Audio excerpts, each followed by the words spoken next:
Right, we are simplifying with indices today. So we have the first question here, and this is a power of a power rule. Now remember, the power of a power rule is am in brackets to the power of n outside, and for this rule we multiply the powers. So everything inside the bracket gets the power. So in this case, we've got a fraction inside the bracket. We've got the 2, it gets the power. We've got e, which is already to the 5, it's going to get the power, so it's multiplied in. We've got b, which is already to the power 2, it gets the power, so it's multiplied in. And we've got m, already to the power 3, it gets the power, so we multiply it in. Now we need to simplify this. 2 to the power 5 is the same as 2 times 2 times 2 times 2 times 2, which is 32.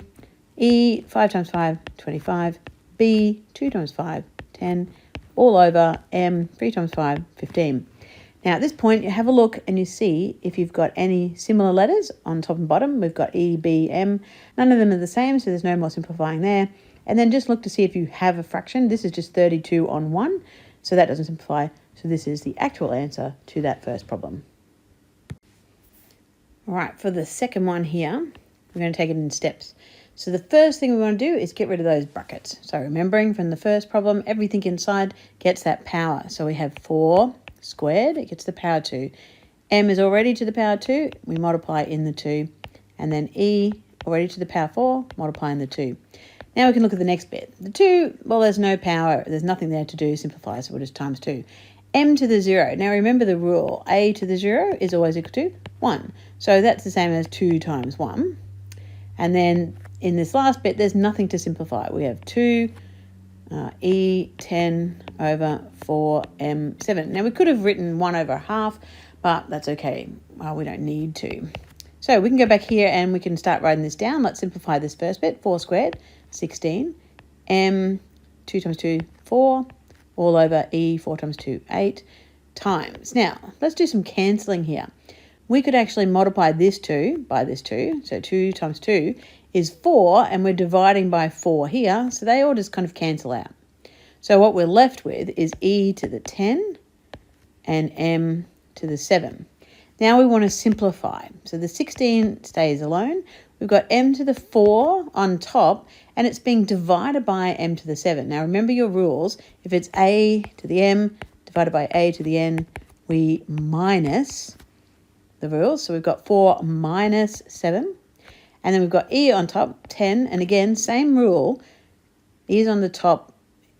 E to the 10 is on the top. E to the 8 on the bottom. So we're going to minus the 8. Now, we come back and simplify that. We have 16, M minus 3, E 2. Now, a lot of teachers will tell you shouldn't have a negative in the power. So we need to put that down to the denominator to make it positive. So it'll be 16E squared over M cubed. And that's your answer to the second one. All right, now for this final one, again, we look at the power of a power with the brackets, and we want to get rid of that. So we'll leave the first bit by itself. We've got 5a to the 8 and b to the minus 2 times. Now we've got 5 to the minus 2. So we'll just write that out as 5 to the minus 2. And then we got e cubed also gets the minus 2 by multiplying it in according to the power rule, which is back over here if you've forgotten it.